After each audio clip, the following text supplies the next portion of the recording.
Great. Well, thank you very much, and Mr. Speaker. I'd first like to, as Mayor Cates had indicated, thank a number of people.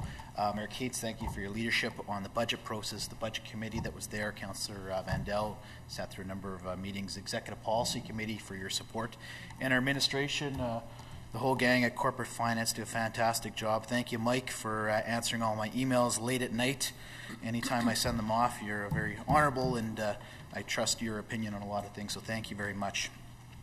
I'd also like to thank the public for your involvement in the pre-budget consultation sessions. We started this, first time we started this, I guess, over the last 3 years, and we've done it over the operating and through the capital process for it. It's important to get people's input. We had one session at the Convention Centre this year. We also had an opportunity for people to go online through blogs, through a number of sources to get their information out, as well as the normal source of talking to each of your councillors that are there. I want to thank some of the councillors for their support, and I think this budget implements a number of the items which they thought was important for people. In terms of the budget consultation too, this is something we tried to model after what the provincial government does. This is the exact same process to it, but we're open to change. I know Councillor Orlico has put forth some good ideas in terms of how he would see the consultation going ahead, and I think Councillor Gerbasi mentioned that as well. So I want to say we're completely open to the consultation session. I think in the provincial election, they had a virtual town hall meeting. I thought it's kind of a neat concept. You've got things like Google Plus, you name it, that you can have people. That's the new media piece, but also there's a traditional piece that I think is there. In terms of the capital budget, this is my 5th budget, I guess, that I've chaired and brought forward, including the operating budget. And I can tell you this is probably the most challenging that I've been involved in. And, I can tell you that everyone in this chamber knows that we need to spend more money on infrastructure. I don't think it's an ideological position. We just absolutely need to spend it. It's how you get there, I think, is a part of it. This capital budget allocates $393 million, or a 6.2% increase over the 2011 capital budget to be spent on capital projects here in the city of Winnipeg. Really, the top priority for the 2012 capital budget is on roads, it is on bridges, it is on streets, and it is on public safety investments. And these are the priorities that we heard from our citizens, whether it be in the election campaign or people when you're going to events throughout the city of Winnipeg that consistently talk to us. And we strongly believe that this is a very balanced approach that we're taking in terms of some of the street work, in terms of some of the transportation issues that people are talking about. We think it makes a lot of sense. In terms of roads and streets, the capital budget puts more money towards roads and streets. As Mayor Cates indicated, over $154 million will be spent on this, over a 29% increase over 2011 on streets and roads and bridges here in the city of Winnipeg. You look at some of the major projects. The first one, the big one, of course, is Plessis Road, the twinning and the grade separation. That's a part of it. Obviously, that's a big part of it. This is a major initiative that was identified from the City of Winnipeg in terms of our priority list. It's something that's been supported by all 3 levels of government. And I think, the one person here that deserves a lot of credit for this making happen is Councillor White. He's the one that was out in the public that lobbied hard to get this incorporated, and I think it's an important project. And kudos to you as well as Councillor White. The amount of phone calls I got from him in terms of trying to make sure the funding for this in 2012 was in place. The guy's like a dog with a bone, but it pays off because it makes sense for our citizens. Some of the other bigger initiatives within this budget, we're having the Sturgeon Creek Road Bridge shared with Council, the Speaker, and myself to the tune of $11.4 million, and we're also finishing off the Osborne Street area for, I think, the tune of $5.7 million. So some important investments in our community. We're also looking at things like curb renewals and sidewalks. We saw about a 34% increase in terms of that to the tune of $1.9 million this year. We think it's an important step forward. In terms of some of the regional local streets, our budget comes in at $31 million, which is actually about $2.5 million more than we had projected to spend in the 2012 year from our projected budget that's there. It would have been higher. We've got about $9.3 million in developer paybacks. It's work that we did on Plessis, not the project I just mentioned, but twinning of Plessis, as well as the Bison Drive and Pembina Highway. We pre-did the work and had developers pay for it, and we're paying it back this year. So that's the reason why it is a little bit down here. You know, of all the budget portions of the budget, and you know, over the next 2.5 years, 3 years that we're here, this is one area of the budget that I think we really need to focus in on and address to make sure it's happening here. I see my time is going down, so I'll skip to the. We're also having some major projects we're working with the Disraeli Bridge. We're having the Chief Peguis Trail. We know those things are happening here. There's also some major roadworks that's there. AT funding, there's some talk up in the crowd. AT funding, this council, this government, really, I think nationwide is second to none in terms of our commitment to it. Not only are we maintaining, we had a big bump a couple years ago in terms of dollars we're spending, but we've got a $25 million commitment to active transportation funding. You look at things with the Chief Peguis Trail, the flyover, you're looking at the Disraeli piece that's there. That's a $25 million commitment. There's a lot of councillors at this table here that were part of those decisions a couple years ago, and I think our administration here, the government, the city government here, you know, a very big commitment to it. Gravel back lanes, very happy that gravel back lanes program is a part of this. You know, I can tell you from residents from my area, there's somewhere in the neighborhood of 380 of these gravel back lanes. People have been fighting for years to get this a part of the budget. We did a number of them last year. We're continuing on over the next course of the number of years. It makes a lot of sense. East Yards project, this is something that's gone through council. I can tell you this is something that's very much needed.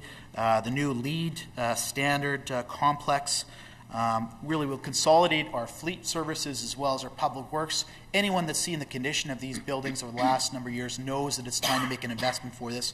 Not only will this make our city government more efficient in terms of the operating, but it'll also reduce our carbon footprint as was brought forward for it. So we think it's an important move forward with it. Parks, green space, and recreation. Also some very good progress in this budget. We allocated $16.9 million to community service projects. A big part of that is the Assiniboine Park Conservancy. We're allocating with first calls and what have you, somewhere in the neighborhood of $9.7 million to Assiniboine Park, which is about $57.7 million over the course of the 5-year project. With partnerships with the Assiniboine Park Conservancy, we're making the park the jewel of our park system. I can tell you I live 5 minutes from the park, and the amount of people, you take people to the playground structure, the new centers that are there, people are marveled at what's going on there. So I think we deserve a lot of credit with, you know, with other levels of government to making this happen. Also with this budget, you're seeing a new park amenity, the King George Park Pool and library facilities at King George Park Pool. This is going to be a similar model similar to what you're seeing at Kildonan Park Pool. Very effective in terms of it, and we anticipate that a library at $5.5 million will be dedicated over the next years. Also very happy that through the East Elmwood, we're investing in a new community center that's going to be there. $3.4 million with help from the province. I know that's something that Councillor Steen has lobbied very hard for. Also, the Community Center Renovation Incentive Grant Program, something that Mayor Cates talked about in his election campaign. Very happy that $965,000 are allocated towards this. That means $50,000 of upwards of community centers. Some important investments in police centers. We know what's going on in the downtown in terms of the downtown police center. A part of this, we also have the South End Center, which looks at the Lyle Street and the Pembina Highway being built and constructed, be ready in Q2 next year, and the North End centers. What these are very important aspects and will help in terms of public safety. Lots of efficiencies specifically with the downtown projects. Fire halls. You know, I was talking to a firefighter this weekend, and he said these are some of the most important investments. He's been there for 20 years that he's seen in the city. We know there's 4 fire halls that are being constructed this year and finishing off next year. That's a part of it. This budget also allocates for 4 more fire halls over the course of this capital project. We think it's an important investment, and some of these aspects can really truly help to save lives, giving them the firefighters they need in terms of some of the resources, in terms of the equipment and facilities will help to save lives. Transit investments. This budget advances transit investments. We allocate over $24.4 million to transit investments. We're doing some work on the building replacement that's there, and we're also putting more buses on the road. That's a part of it. This is also incorporated $1 million for the first, I guess, functional study, if you will, for the rapid transit system. It identifies the routes, any issues, that's a part of it. We think, we've asked the province to join us. We think it's some seed money that can make a very positive thing that's happened. There's been some presentations up in the crowd here that we should be investing more in transportation and roads, or we should be just putting our money in transportation. I think a balanced approach makes sense. People use cars, they also use buses. One thing that you didn't mention, which I think is important, is things like Centerport. Winnipeg is the hub of transportation that's there. It's not just people that transport your family to and fro, it's going to be a major transportation effort. So making transportation, roadway system is important to transform Winnipeg and our economy, which I think is important to mention. Water and sewer updates, we've got a bit more here, Mr. Speaker. Important upgrades in the water and sewer treatments that's there. We're continuing on with the work. The one piece, of course, that has been deferred is the North End treatment plant there. There's been some changing with the Save Lake Winnipeg in terms of some of the license requirement. I spent 4.5 hours of my life at the committee presenting the city's position on nitrogen removal. We haven't changed our opinion on this. We think that you know, we stand with the scientists that are behind here in terms of the benefits to it, and we'll continue to voice those opinions for it. Some general comments just as I close here. You know, a lot of the items here, it's important to continue our investment in community parks as well as community amenities. Each councillor will have $100,000 for each of this budget to incorporate here. We're also working with the province in terms of the Building Communities initiatives to make some good projects happen. That's happened in the last budget. We'll continue to have here. In terms of some of the financing, I'd like to identify, I wasn't here for the Transportation Master Plan, but I can tell you the vast majority of the projects that we're supposed to allocate for 2016 have been funding and have a funding source that's here. Lots of talk of how are you going to fund these other projects that are there. Well, you know what? The reality is projects come up. We have partnerships with the governments. You've got other different innovative revenue ideas that's a part of it. Everything a part of this is a part of our debt strategy. We worked with our corporate finance department, with our financial advisors, and got endorsed by the bond raters in terms of our plan going forward. So we have borrowed more money to make infrastructure a priority here in the city of Winnipeg. We want to maintain an important financial framework that's a part of it, and we think that this plan going forward makes sense. So in conclusion, and I will wait for councillors to make some comments on it, I think that it does meet the priorities of our city. We would love to spend more money, but there isn't as much.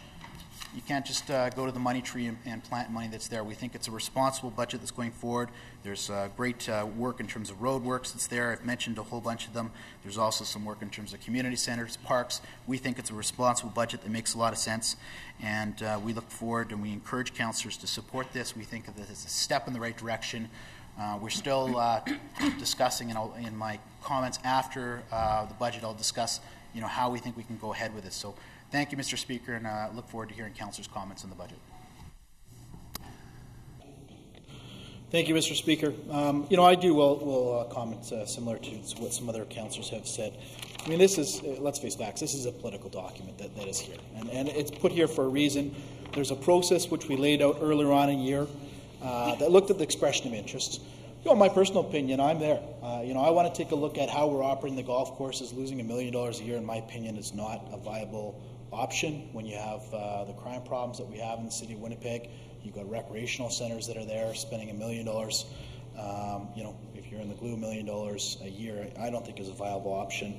I don't think the idea of having some development on golf courses, you're not going to take every proposal that's there, but it's an opportunity for people to come in, give some proposals. We're going to evaluate them, as Councillor Vandell clearly said. 2/3 of council needs to support it. Do I think that everything that's on the list in terms of expression of interest is going to be developed in some respect? No.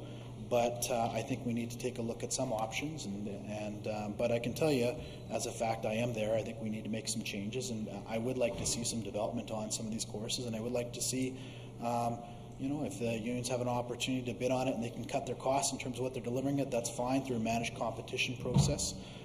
But I think we need to change up or look at how we're delivering that service.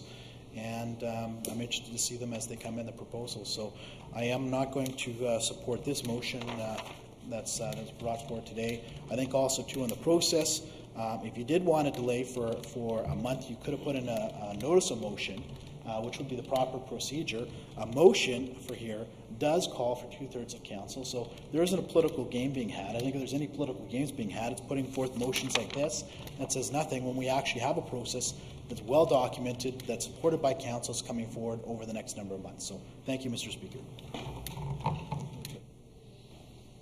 Seeing no further